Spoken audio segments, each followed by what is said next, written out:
Cameraman, beach bike, horse rider তারা যেন সমস্যা তৈরি না করে তাদেরকে আমরা মিটিং করেছি। হয়রানি বা অতি ভাড়া নেবেন না, যদি নেয় আমরা অ্যারেস্ট করে ফেলবো। পর্যটক তো লাখ লক্ষ পর্যটক হবে 1 থেকে 4 তারিখ পর্যন্ত। ট্যুরিস্ট পুলিশ স্পেশাল ড্রাইভ দিবে। আমরা এমনিতে প্রতিনিয়ত ড্রাইভ দিচ্ছি, বাট আমরা মানে পর্যটকদের খুব টাচে থাকার চেষ্টা করব। হোটেলের যেন কৃত্রিম রুম সংকট সৃষ্টি না করতে পারে এ ব্যাপারে আমরা হোটেল মালিক সমিতিকে চিঠি দিয়েছি। লাবণী পয়েন্টে প্রায় 150টির উপরে আপনার পূজা প্রতিমা বিসর্জন হবে। আমরা পূজা কমিটির সাথে আমরা মিটিং করেছি।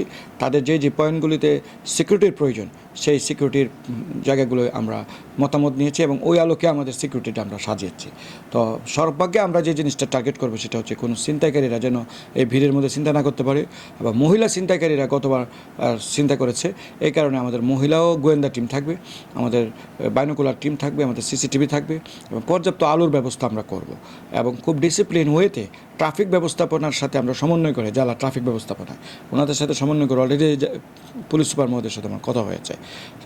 আমরা এই ট্রাফিক ব্যবস্থাপনাটা সম্পূর্ণ আমরা ডিসিপ্লিন করে দিব। আর এখানে আমাদের মনিটরিং সেল বসবে যাতে করে ওনারা প্রতিমাটা সুন্দর করে ডিসিপ্লিন হতে ওনারা ফেলতে পারে, বিসর্জন দিতে পারে এবং ওনারা যেন এখানে একটা অনুষ্ঠান করবে সেই অনুষ্ঠানটা করতে পারে।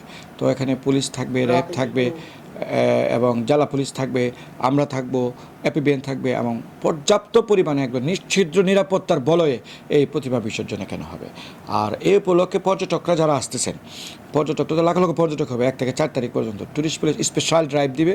আমরা এমনিতে প্রতিনিয়ত ড্রাইভ দিচ্ছি, বাট আমরা মানে পর্যটকদের খুব টাচে থাকার চেষ্টা করব যাতে করে কোনো ধরনের অভিযোগ হলে সাথে সাথে যেন আমরা অভিযোগটা পাই।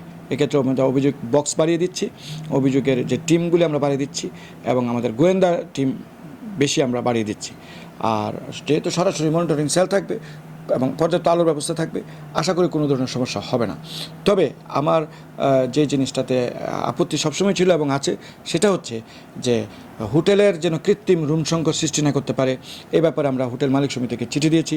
চেকিং বুকিংয়ের ক্ষেত্রে যাতে কোনো ধরনের বিশৃঙ্খলা না হয়, আমার পর্যটক যেন হয়রানির শিকার না হয়, ঘন্টার পর ঘন্টা বসে না থাকতে হয়। তৃতীয় কোনো পক্ষের মাধ্যমে, দালালের মাধ্যমে যেন পর্যটকরা বুকিং দিতে গিয়ে যেন কোনো প্রবলেমের মধ্যে না পড়ে। তারপরে হলো আপনার cameraman, beach bike, horse rider তারা যেন সমস্যা তৈরি না করে তাদেরকে আমরা মিটিং করেছি। তারা আমাদেরকে আশ্বস্ত করেছেন সমস্যা তোরাতোর করবেন না, হয়রানি বা অতি ভাড়া নেবেন না, যদি নেয় আমরা অ্যারেস্ট করে ফেলবো। পাশাপাশি এবার আমরা টমটমের মালিক সমিতির প্রেসিডেন্ট কিছুক্ষণ আগে এসেছিলেন, তাদের সাথে আমরা বসতেছি টমটম যেন দালালি না করে এবং তারা যেন কোনো ধরনের অপরাধের সাথে না জড়ায়। 1 টাকার ভাড়া 5 টাকা, 80 টাকার ভাড়া 150 টাকা, এগুলো যদি করে আর বিচার যদি আমাদের কাছে আছে এবং অভিযোগ যদি আমরা পাই এবং আমরা সাথে সাথে তাদেরকে যেই হোক, যে অ্যাঙ্গেলতে হোক এই হয়রানিকারীদের বিরুদ্ধে কঠোর থেকে কঠোর অবস্থানে আমরা যাব।